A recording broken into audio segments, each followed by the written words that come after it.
Hello students, हम देख रहे हैं कि आर्टिफिशियल न्यूरल नेटवर्क ANN मतलब आर्टिफिशियल न्यूरल नेटवर्क क्या होता है। आर्टिफिशियल न्यूरल नेटवर्क एक्चुअली जो बायोलॉजिकल ब्रेन होता है, दैट मीन्स जो बायोलॉजिकल न्यूरल नेटवर्क है उससे ही इंस्पायर होकर के आपका आर्टिफिशियल न्यूरल नेटवर्क बना है। जैसे ब्रेन का जो सिस्टम होता है वो आपका डिस्ट्रीब्यूटेड प्रोसेसिंग सिस्टम होता है, मतलब वहाँ पर काम जो है बटा हुआ है, डिस्ट्रीब्यूटेड है और एक साथ प्रोसेसिंग होती है उनकी। जैसे ब्रेन हमारा एक साथ बोलने का, सुनने का और देखने का काम कंट्रोल करता है, ठीक ऐसे ही आपका आर्टिफिशियल न्यूरल नेटवर्क पैरेलल कई सारे टास्क को कंप्लीट कर सकता है। ये एक किसी मशीन में या सॉफ्टवेयर में इस कंसेप्ट को इम्प्लीमेंट किया जा सकता है, तो जो ब्रेन की तरह एबिलिटी रखेगा। इस कंसेप्ट के अकॉर्डिंग क्या है कि इस मॉडल के अकॉर्डिंग हम यहाँ पे ये मान के चलते हैं, इसमें मेनली दो यूनिट होती हैं। पहली होती है आपकी समेशन यूनिट और जहाँ पे हम समेशन करते हैं, और दूसरी होती है आपकी थ्रेशोल्ड यूनिट। तो यहाँ पे आर्टिफिशियल न्यूरल नेटवर्क में हम ये मान के चलते हैं कि मान लीजिए x1 आपका इनपुट सिग्नल है, x1 x2 xn dot dot xn ये आपके इनपुट सिग्नल हैं।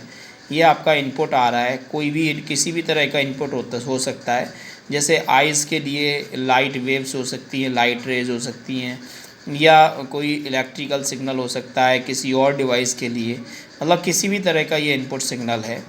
और ये इनपुट सिग्नल कितनी इंटेंसिटी के साथ आ रहा है, ये इसका वेट कहलाता है W1। इसे उसकी स्ट्रेंथ भी कहते हैं सिग्नल की। इसे W1 यानी वेट से इंडिकेट करते हैं।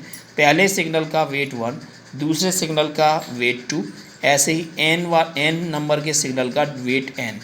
अब इस समेशन यूनिट पे क्या होता है, इनका वेटेड सम होता है। वेटेड सम में क्या होगा, W1 into x1 plus W2 into x2 dot dot dot WN plus XN, यह समेशन होगा पूरा। समेशन होने के बाद जो वैल्यू आती है उसे नेट बोला जाता है।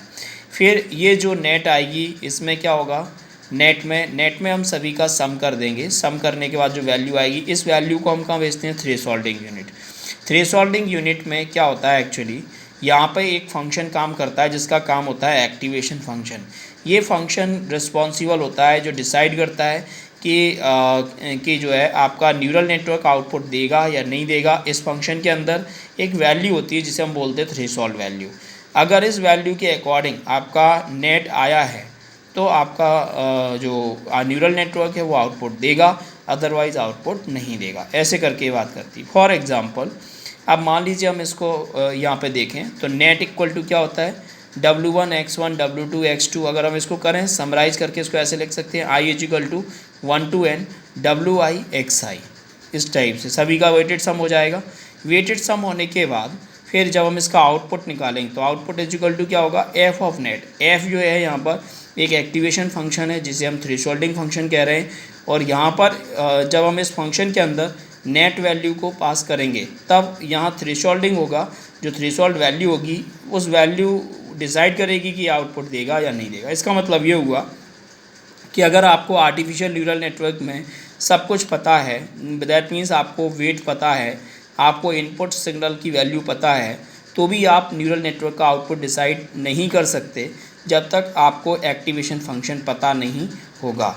तब तक आप जो है उसे पता नहीं कर सकते। ये यहाँ पे सबसे इम्पॉर्टेंट बात होती है। अब हम देखते हैं कि ANN की कैरेक्टरिस्टिक्स। अब हम देखते हैं ANN की कैरेक्टरिस्टिक्स क्या हो। हम देखते हैं यहाँ पर कि ANN की कैरेक्टरिस्टिक्स क्या होती हैं। सबसे पहली कैरेक्टरिस्टिक्स होती है लर्निंग, यानी आर्टिफिशियल न्यूरल नेटवर्क जो होते हैं वो उनके अंदर लर्निंग कैपेबिलिटी होती है। लर्निंग का मतलब ये होता है ANN जो होता है वो अपने आप को इन्वायरमेंट के अकॉर्डिंग एडजस्ट करने की कैपेबिलिटी होती है।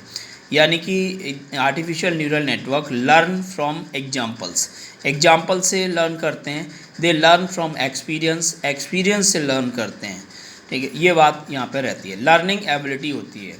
ठीक है, इसका मतलब ये हुआ कि ये अपने वेट में एडजस्टमेंट करके ये लर्निंग एबिलिटी इनके अंदर आती है। न्यूरल नेटवर्क के अंदर जो लर्निंग एबिलिटी होती है, जो वेट होता है, वेट में अपडेट करने के बाद वो न्यूरल नेटवर्क में लर्निंग होती है। नेक्स्ट है आपका जनरलाइजेशन का मतलब है न्यूरल नेटवर्क जो होते हैं आर्टिफिशियल न्यूरल नेटवर्क के अंदर ऐसी एबिलिटी होती है कि वो डिस्टॉर्शन और नॉइज़ होने के बाद भी वो अपने इनपुट को देख सकते हैं, वो अपने पैटर्न को देख सकते हैं। यानी neural network has the ability to see the pattern through noise and distortion. ये कहलाता है आपका जनरलाइजेशन बिहेवियर। ऐसे मान के चलिए, जैसे मान लीजिए आप रेलवे स्टेशन पे जाते हैं, वहाँ पे बहुत भीड़ होती है। भीड़ होने के बाद भी अगर आपका कोई परिचित है या कोई ख़ास व्यक्ति है, आपके घर के ही व्यक्ति है, तो उसकी आवाज़ अगर आपको थोड़ी सी भी समझ में आ जाएगी तो इतनी शोर होने के बावजूद भी आप उसकी आवाज़ को पहचान सकते हैं। तो ये क्या है कि नॉइज़ होने के बाद, डिस्टॉर्शन होने के बाद भी ब्रेन अपने ख़ास सिग्नल्स को पहचान सकता है। तो ये एबिलिटी कहलाती है जनरलाइज। तो जनरलाइजेशन एबिलिटी न्यूरल नेटवर्क में भी होती है। नेक्स्ट है आपका एब्स्ट्रैक्शन। यानी कि न्यूरल नेटवर्क क्या होता है कि अगर हम उसे डिस्टॉर्टेड वर्जन के लिए ट्रेन कराएं, तो जैसे मान लीजिए हम ये डिस्टॉर्टेड वर्जन पे ट्रेन करा रहे हैं, तो जब इसको सफिशिएंट ट्रेनिंग मिलेगी तो ये न्यूरल नेटवर्क जो होता है ANN, ये इसको कंप्लीट पैटर्न को कंप्लीट कर लेता है। दैट मीन्स ये पैटर्न रिकॉग्नाइजेशन का काम करते हैं। पैटर्न रिकॉग्नाइजेशन के काम के लिए भी न्यूरल नेटवर्क को यूज़ किया जा सकता है। इसकी और कैपेबिलिटी वही है जो हम पहले भी पढ़ चुके हैं कि न्यूरल नेटवर्क आपका फास्ट रिस्पॉन्स देते हैं AI के कंपैरिजन में। Neural network fault tolerant system के लिए अच्छे हैं, क्योंकि फॉल्ट भी आएगा तो वो अपने आप को एडजस्ट कर लेंगे, अपनी एरर को खुद ब खुद ठीक कर लेंगे और आगे बढ़ जाएंगे। तो रियल टाइम सिस्टम के लिए, फॉल्ट टॉलरेंट सिस्टम के लिए ये जो है अच्छे सिस्टम्स होते हैं, ये बात होती है। तो यहाँ पर ये जो है आपका ANN और ANN की कैरेक्टरिस्टिक्स जो है आपकी कंप्लीट होती है। ठीक है, ये बात रहती है। अगर आपको ये वीडियो जैसे अच्छा लगता है तो आप जो है सब्सक्राइब करें और लाइक करें।